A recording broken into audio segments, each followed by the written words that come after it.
Saudara, tim Densus 88 Anti Teror Polri menangkap 59 tersangka terorisme.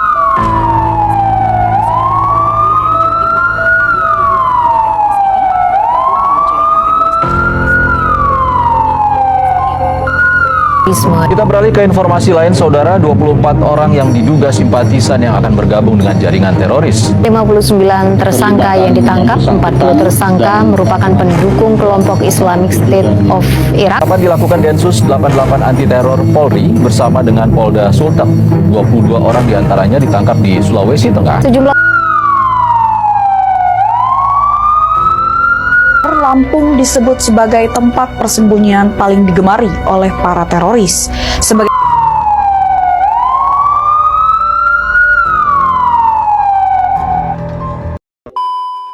Halo teman-teman, selamat datang di Zari Podcast. Podcastnya 9 Zainul Arifin.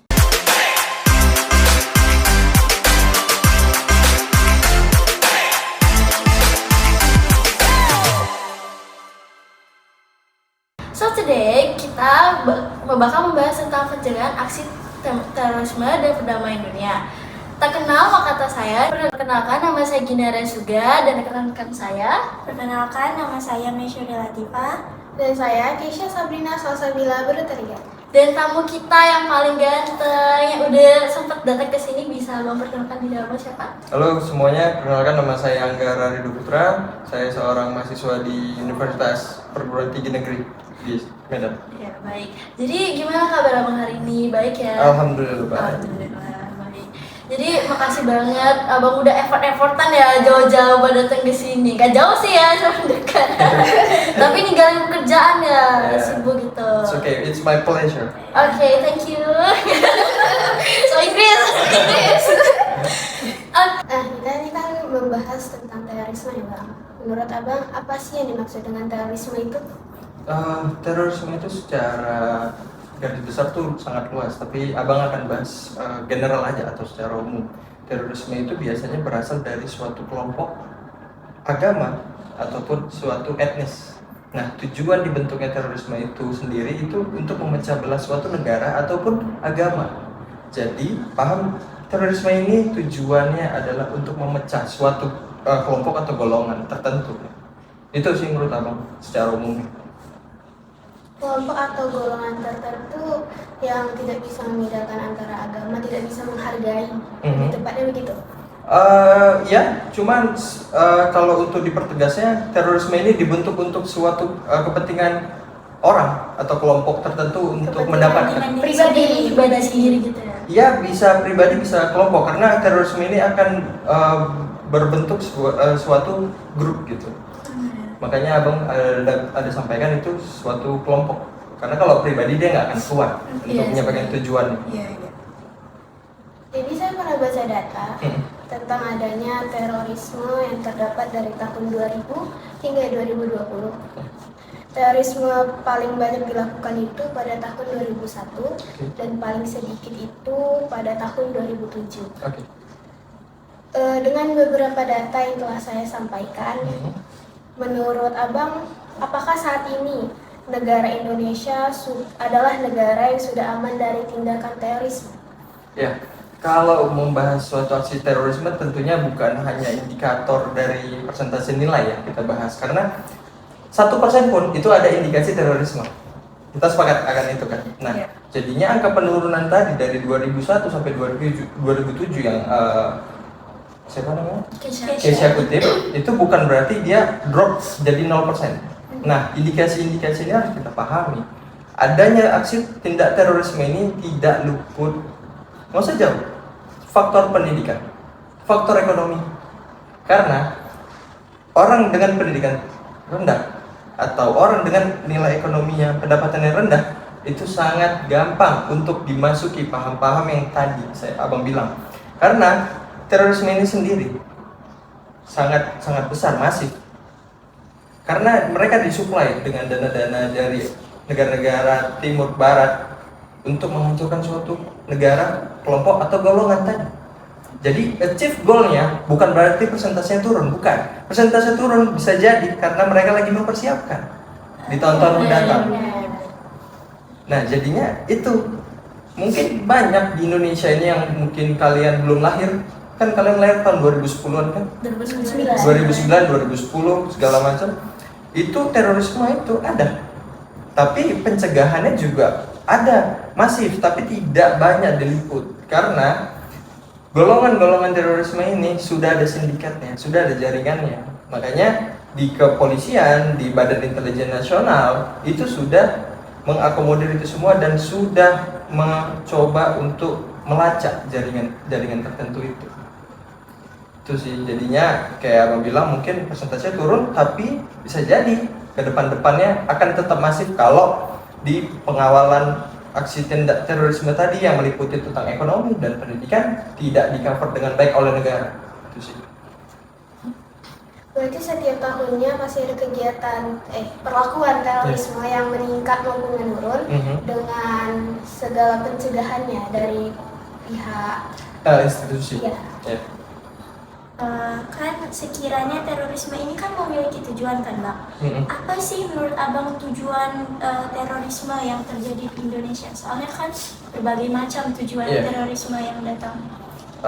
Sebagaimana Abang sudah paparkan dari awal, tujuan utamanya adalah untuk kepentingan suatu golongan atau kelompok. Contoh aja, ngambil contoh simpel yang ada di Filipina. Itu terorisme masih ada, bahkan sampai sekarang. Yang jadi ancamannya adalah seorang yang bekerja sebagai nelayan dari nelayan Indonesia kah, Filipina kah, itu jadi tawanan di Filipina. Itu mereka tidak serta-merta sendirian. Logika aja, mereka terisolasi. Bagaimana suplai dari makanan, dari logistik makanan, dari bahan baku mereka sehari-hari, itu saja jadi pertanyaan, dari mana? Ya kan? Jadi tujuan utama tindak terorisme ini sendiri, adanya terorisme adalah untuk mencapai suatu tujuan. Tujuannya apa Bang? Banyak, multitafsir. Bisa jadi memecah belah negara. Tujuannya apa? Membuat suatu pemekaran wilayah atau negara bahkan. Yang pemimpinnya dari mereka sendiri. Secara politik, terorisme ini bersinggungan dengan politik, ekonomi, sosial, budaya. Makanya Abang bilang tadi, faktor pendidikan yang rendah itu sangat mempengaruhi untuk seorang terorisme atau kelompok terorisme tadi membrainwash paham-paham mereka. Iya. Benar. Itu ya. Yang Abang jelasin tadi kan tentang nelayan. Terorisme itu terpengaruh sama ekspor impor di Indonesia nggak sih Bang? Kalau terpengaruhnya sih kayaknya enggak. Karena kalau khususnya di Indonesia, mereka lebih fokus untuk memecah atau memperdalam paham agama. Kita sepakat kan itu kan? Yang sudah lewat mungkin Abang nggak bisa terlalu dalam karena kalau Abang sebutkan ini harus Abang jelasin kan? Nah, tapi yang di Indonesia sendiri mereka selalu di bawah satu komando. Yang kita tahu lah, mayoritas agama di Indonesia adalah Islam. Muslim. Kan negara kita ini termasuk negara hukum. Negara hukum. Jadi pasti ada hukum-hukum yang mengenai tindakan terorisme ini. Bisa Abang sebutkan salah satu contohnya aja buat kami mengerti hukum apa yang ada di Indonesia untuk terorisme. Oke, aksi tindak terorisme ini memang sudah bukan di apa ya bahasanya lebih ringan ya, kayak negara sudah buat hukum yang jelas untuk tindakan terorisme. Contohnya adalah jika suatu kelompok atau individu ditangkap oleh negara, undang-undang ini akan berlaku untuk pelakunya sendiri. Apa hukumannya? Hukuman seumur hidup kah? Hukuman mati kah?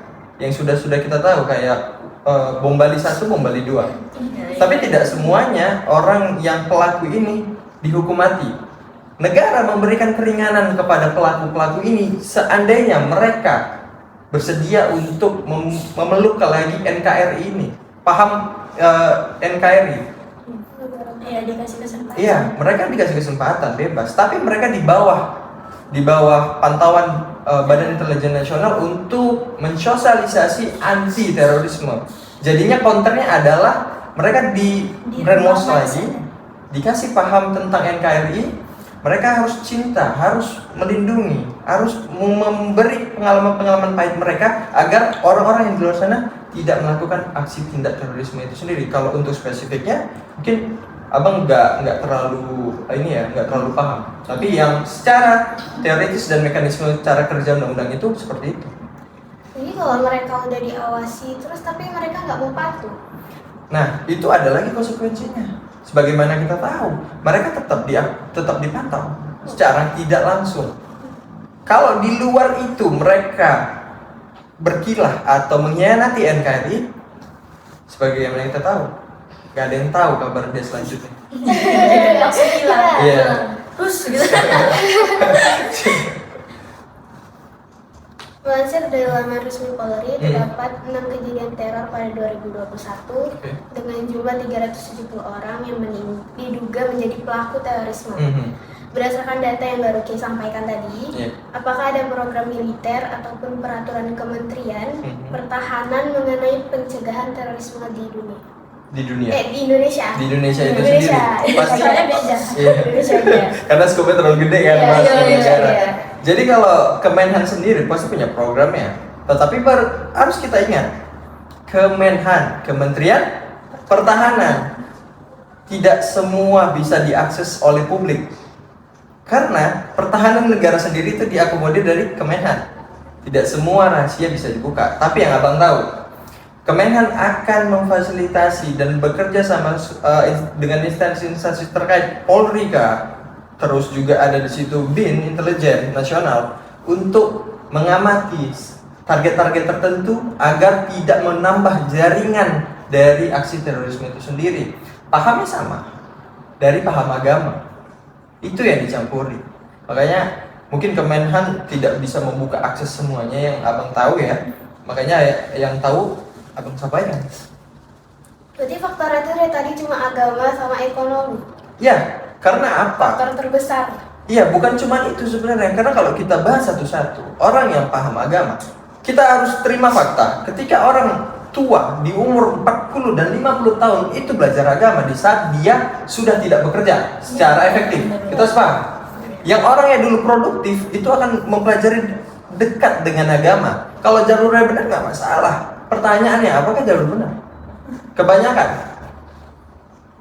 Bahkan harus kita tahu sendiri, ideologi-ideologi ini berseberangan dengan kawan-kawan atau sesama muslim sendiri. Kita harus paham, kita nggak boleh nutup mata tentang ini. Makanya abang bilang, kalau dibahas secara garis besarnya terlalu luas. Tapi faktor pendidikan tadi juga terlalu luas. Bukan berarti anak yang tamatan S1 juga tidak terhindar dari aksi paham terorisme. Tidak. Bisa jadi. Dari apa? Background ceknya. Kita harus cek. Kemana dia bersosialisasi, kemana dia punya teman, semua segala macam. Makanya abang bilang tadi, ada minor skill yang harus dikuasai. Apa itu? Prinsip. Sosial ini ada dua. Ini harus kalian ingat. Sosial ini ada dua. Mempengaruhi atau dipengaruhi. Percaya nggak? Yes. Kalian punya teman. Ada individu yang positif, ada individu negatif. Tidak ada manusia yang positif. Kita bukan nabi. Benar. Ya benar. Agree? Setuju. Sosial, kayak abang bilang, sosial ada dua, mempengaruhi apa dipengaruhi. Ketika kita bisa berinteraksi dengan orang, kita lihat, oh Keisha nilai positif untuk soal yang ini. Tapi untuk yang ini Keisha negatif, abang adaptasi yang positif. Karena di diri abang belum ada itu. Nah, hal itulah yang abang tekankan. Sebelum berkenal banyak orang, kita harus punya prinsip. Jadi kita tidak ngikut arus bahasa. Itu juga pencegahan sebenarnya. Jadi aksi terorisme antar sesama agama, misalnya agama Islam dengan Islam, itu bisa disebut dengan ateis ya? Bagi mereka enggak.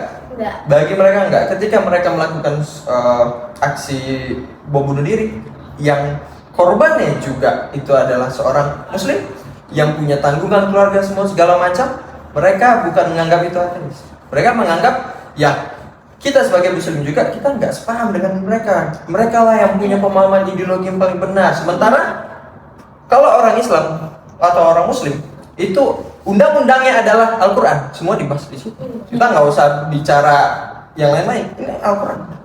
Itu yang harus kita perdalam.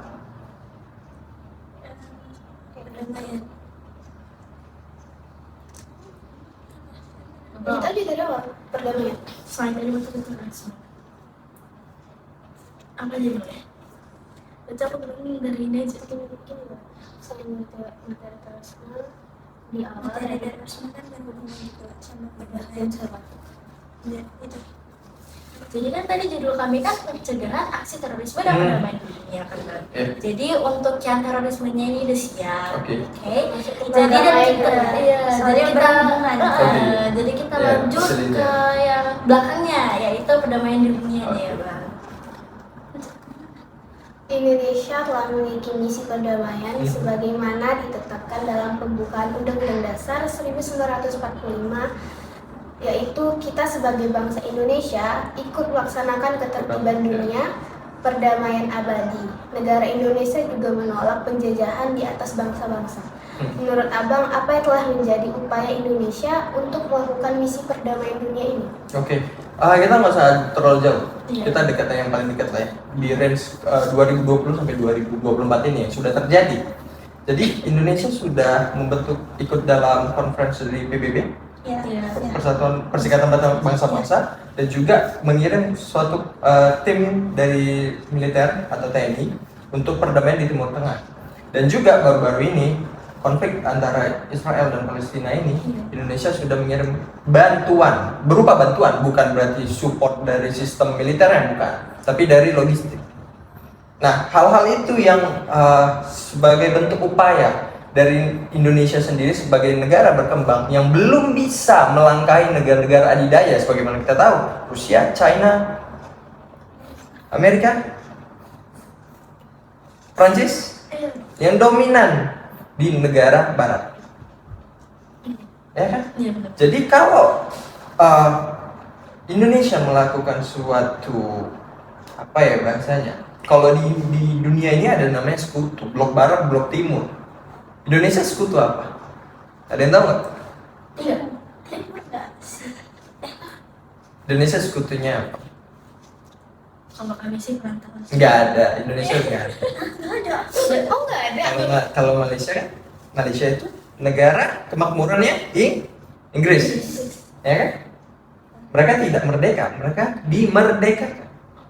Oh, mereka dimerdekakan. Baru tahu.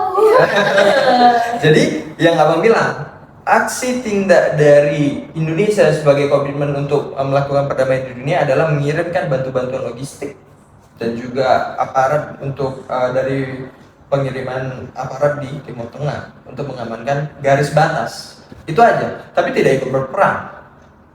Itu sih. Kita ini kan sendiri yaitu Indonesia kan Bang. Seringkali kita temui beragam konflik sosial seperti tragedi Poso dan Sampit Ya, sebelumnya iya, tahun 2001 dan Ya. sekarang masih ada sampai sekarang yang menimbulkan ketidakamanan Ya. dan ketidakdamaian masyarakat. Oke. Nah, menurut Abang nih gimana sih bagaimana perspektif hukum terhadap hal tersebut? Oke, perspektif hukum abang, menurut abang sendiri yang sudah dilakukan oleh pemerintah benar. Karena konflik sosial ini nggak bisa langsung kita giring ke ranah hukum. Iya. Secara teori benar, kita undang-undang tertinggi, ya benar, kita negara hukum. Cuman secara praktiknya, ketika ada konflik suatu suku, kita bawa ke ranah hukum, ini yang jadinya apa? Malah makin lebur, hancur semuanya. Makanya ada dialog, makanya ada musyawarah. Mengutamakan musyawarah. Ya, kan negara hukum, kita jangan bicara negara hukum deh. Kita harus sepakat dulu, negara Indonesia adalah republik. Republik adalah negara yang mengutamakan demokrasi. Demokrasi ini adalah dialog. Dialog loh. Yang mengatur hukum, jangan dibalik-balik. Negara Indonesia negara hukum, ya salah. Negara Indonesia adalah bentuknya republik. Republik itu yang kebebasan berpendapat secara demokrasi. Ya kan? Sepaham kita kan? Makanya adanya dialog dalam konflik suatu masyarakat itu diselesaikan oleh dialog. Itu juga dengan Gam Aceh. Aceh kan juga konflik, ya kan? Diselesaikan dengan dialog, nggak bisa dengan ini. Baru ada referendum. Nah, Poso juga begitu, Sampit juga begitu, adanya dialog. Padahal kalau kita flashback ke tahun itu konfliknya hanya karena masalah minor. Percaya nggak? Minor, Apa itu? masalah kecil. Ada orang Islam yang sholat di masjid digeber-geber, di motornya dimain-mainin knalpotnya semua segala macam, jadi dia kesulut emosi. Berawal dari hal yang kecil. Ya, itu yang menyelesaikan aparatur negara? Ya nggak bisa. Antar kepala suku yang harus dibawa untuk diobrolkan di meja. Adanya dialog tadi. Dan sekarang itu kan zaman canggih kan bang, pasti udah banyak teknologi yang tersebar. Jadi juga banyak orang nih yang menggunakan teknologi disalahkan di situ. Cara Hoax, menyebarkan informasi. Jadi itu kan juga terkadang mengandung unsur sensitif gitu, seperti agama, ras, suku, gitu kan. Dan bahkan kepentingan antar golongan juga kadang dibobol sama mereka. Gitu. Jadi apa yang kini telah kita diupayakan oleh pemerintah untuk mencegah hal tersebut? Upaya pemerintah udah jelas sebenarnya dengan kontrol UU ITE, tapi ya nama pembuatan di awal ini terlalu pasal karet. Ini pasal karet yang maksud abang itu secara garis besar ya ini bisa mengenai yang melaporkan atau mengenai yang dilaporkan. Bisa jadi pelakunya. Nah, jadinya di negara kita ini pasal yang dibuat ini nggak tahu arahnya untuk melindungi hoax atau melindungi agar hoax ini tidak tercipta. Kalau secara hukum itu, tapi kalau secara media sosial yang abang harus bahas adalah ketika kita buat sebuah account dari Google, dari Yahoo, kontrolnya ada di individu, bukan di pemerintah. Kalau di pemerintah semua dikontrol, ini server Google tidak akan di Amerika, di Indonesia database-nya. Nah, makanya pertanggungjawabannya ada di moral. Makanya aku bilang sempat dari awal dari abang bahas adalah ini adalah permasalahan pendidikan dan ekonomi. Moralnya adalah ketika seorang tidak punya prinsip dalam diri dia, tidak ada tanggung jawab juga di belakangnya. Makanya harus abang bahas satu-satu adalah hoax ini nggak bisa serta-merta kita cuman mengandalkan pemerintah. Pemerintah ini ketika video itu naik, berita itu naik, baru dibahas. Tapi yang di underground nggak ada yang tahu. Di bawah tanah nggak ada yang tahu. Iya kan? Informasi yang kita sebarkan ini tergantung diri kita sendiri mau ngarah ke positif atau negatif ya. Iya, dan juga si penerimanya, si pembacanya. HP kita udah smartphone. Iya. Kita harus tahu smartphone semua diintegrasi dengan internet. Kita bisa cari semua faktanya dengan mudah. Tapi apa kejadian di lapangan? Semua orang FOMO ketika melihat satu dua hal dia akan tergiring. Tapi tidak dengan orang yang punya prinsip. Orang yang punya prinsip, ini benar nggak ya? Ini benar nggak ya? Tapi kalau orang ngomong, ala ini udah bagus nih, ya udahlah kayak gitu. Benar. True. Kalau orang punya prinsip kan pasti dia kayaknya ini gini lah, Iya, ini gini lah. mempertimbangkan. Iya. Minimal dia mempertimbangkan. Itu terjadi di masyarakat kita. Iya, sering terjadi sih. Apalagi zaman sekarang yang lagi politik. Politik kemarin semua segala Ya, macam. nggak usah lewat. Menurut abang apa sih tujuan dan manfaat dari perdamaian dunia ini jika sudah dilakukan? Oke, tujuannya adalah mengontrol. Ketika perdamaian di dunia sudah terjadi, si pelaksananya tugasnya untuk mengontrol perdamaian dalam konteks hal ini berperang, tapi tidak dengan negara-negara miskin. Nah, si pelaksana dalam hal ini entah PBB, entah UNICEF dalam konteks ini, dia harus mensuplai logistik kah, makanan kah, atau memberikan sebuah inovasi untuk masyarakat, contohnya di negara-negara berkembang atau yang tertinggal atau negara miskin ya kita bilang, itu harus memberikan suatu inovasi atau sosialisasi untuk mereka develop. Gimana cara, coba abang tanya sebagai pelajar dulu, bagaimana cara PBB UNICEF untuk memajukan suatu negara? Ini konteksnya mereka sudah berdamai, tapi negara ini negara miskin. Apa yang harus mereka lakukan? Adanya kerjasama. Oke, tapi apa mau nanya, apa yang harus PBB dan UNICEF lakukan untuk negara miskin ini untuk tidak tertinggal setidaknya dari negara lain? Memberi bantuan mungkin? Kalau memberi bantuan itu yang sudah dilakukan pemerintah. Tapi pada kenyataannya, ketika kita memberi suatu beras, mereka tidak akan berpikir untuk menanam beras. Sepakat kita? Coba berpikir ketika kita ngasih dia ikan, coba kita bilang sama dia, coba cari ikan. Begini caranya. Apa yang dilakukan besok? Mencari ikan. Tapi kalau kita kasih dia beras, dia akan mencari beras, bukan menanam beras. Jadi mindset adalah pendidikan tadi dasar. Iya kan? Fasilitas untuk pendidikan. Pendidikan itu bukan hanya untuk mendapat nilai baik semua, enggak. Di situ ada etika, di situ ada moral, di situ ada prinsip. Hal-hal itulah yang ketika tumbuh dan berkembang nantinya jadi seorang dewasa, mereka berpikir. Pernah nggak ini rada out of context sebenarnya, cuman abang bahas ya sedikit ya. Saya sambil ngomong sedikit. Ada yang abang temuin seorang penjual es krim keliling, tapi tamatan S1 di Universitas Negeri di Medan. Es krim keliling. Dia pakai motor, bawa gerobak yang di sampingnya. Harganya 5 ribuan, sama. Apa yang membedakan dari anak yang tamatannya satu ini dengan maaf ya, orang tua yang tidak dapat pendidikan baik? Sama-sama pedagang es krim, apa yang membedakan? Perspektif kalian dulu. Pendidikannya. No? Perbedaan derajat. No. Dia juga sama-sama jual es krim. Sorry? Pas. Jadi yang membedakan adalah pola pikir. Seorang pedagang S1 ini lebih mudah berpikir how to create some innovation to selling their product. Mereka mencari inovasi untuk menjual produknya secara cepat, tidak secara capek, berkeliling sejauh berapa kilo, tidak. Mereka akan mencari spot-spot tertentu untuk mendagangkan dagangannya.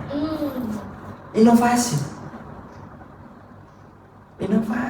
Bukan berarti bapak ini berpikir ini nggak laku. Cuma dia nggak tahu, di sana ada tempat keramaian. Yang S1 tahu, di sana banyak anak kecil. Aku ke sana. Iya, Pak Sana. Itu suka les kemana? Ya, inovasi. Jadi dia berkembang, ya kan? Nah, itu yang harus dilakukan oleh PBB dan UNICEF. Untuk gimana sih caranya untuk Ada usaha untuk mengembangkan Indonesia. Indonesia dan negara-negara tertinggal, yang negara non miskin. Indonesia kan lagi menuju Indonesia Mas katanya.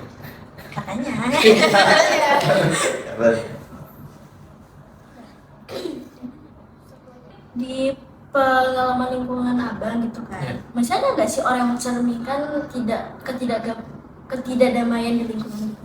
Ya, sebenarnya banyak banget. Maksudnya gini loh, banyak yang ketika masuk ke ranah bekerja sebagai laki-laki atau perempuan, nantinya kalian juga akan merasakan, kalian akan nampak ketimpangan sosial.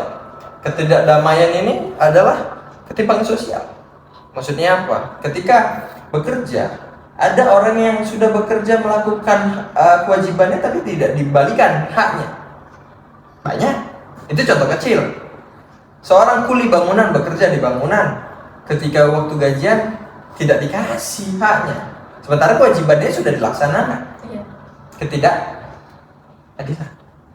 Nah, dan juga ketidakdamaian yang di ruang lingkup abang. Contohnya ya, kalau di Medan ini kita tahu lah, kalau jam 9, jam 10 malam di daerah tertentu banyak begal yang sangat meresahkan dari tahun-tahun kapan, dari zaman gubernur kapan, wali kota kapan, dan masih ada. Kalian membegal tuh Iya, ya, ketidakdamaian kan. Terus juga kalau pengusaha, seorang pengusaha, abang ada usaha dan selalu kalau di suatu daerah ada namanya pungli. Benar. Kita nggak usah nutup, ada. Mereka datang dengan menggunakan suatu pakaian untuk meminta sumbangan atau ya itulah, kalian tahu apa, uang jaga kah, apa namanya, kita tidak damai. Padahal bukan untuk kepentingan yang sebenarnya gitu. Iya, itu jauh. Makanya iya, dan tupoksinya nggak jelas. Ketika kehadiran mereka itu hadir, tujuannya apa? Ya contoh aja, Polri tujuannya apa? Mengamankan Negara. internal negara. TNI mengamankan garis batas negara ketika ada ancaman. Yang lain-lain ormas tujuannya ya nggak ada. Organisasi masyarakat memang, tapi masyarakat mana? Iya kan? Jadinya ya kalau di lingkungan abang ya seperti itu. Ketidakdamaian, semua ketidakadilan masih banyak lah. Jadi dari tadi kita kan bahas tentang terorisme dan perdamaian dunia. Iya. Poinnya itu tetap rendahnya fasilitas pendidikan, Iya. sama persoalan faktor ekonomi terus melibatkan Iya. dari materi kita ini, Bang. Iya, karena itu linear dan polarisasinya selalu begitu. Ya, balik lagi paham paham bagaimana mereka bisa masuk dengan mudah. Ya paham yang tadi masuk dari rendah pendidikan, rendahnya pendapatan ekonomi. Yang kita tahu bahan baku makin naik, dan kebutuhan makin naik. Ya, kalau itu nggak diakomodir basicnya aja, rumah tuh runtuh ibaratnya. Kalau rumah pondasi nggak kuat aja, bagaimana yang lain? Kan sekarang itu ada berita-berita orang Rohingya Iya. masuk ke Indonesia. Iya. Sedangkan Indonesia itu kan punya Menteri Pertahanan, Iya. juga TNI. Iya. Gimana tuh bisa masuk ke Indonesia gitu? Ya, that's really interesting ya. Iya, gitu beritanya masih Iya, iya. panas. Jadi Rohingya, kita bahas dulu Rohingya itu terjadi konflik di Myanmar dan negara-negara yang lain. Mereka nggak mau ada yang nampung. Contohnya di Malaysia. Kenapa Indonesia sekarang viral? Pertanyaannya, karena di Malaysia sudah jadi topik di sana. Karena ketika masyarakat Rohingya dapat kewarganegaraan, mereka malah minta tanah di Malaysia. Bahkan warga Malaysia sendiri belum dapat tanah. Sama halnya di kita.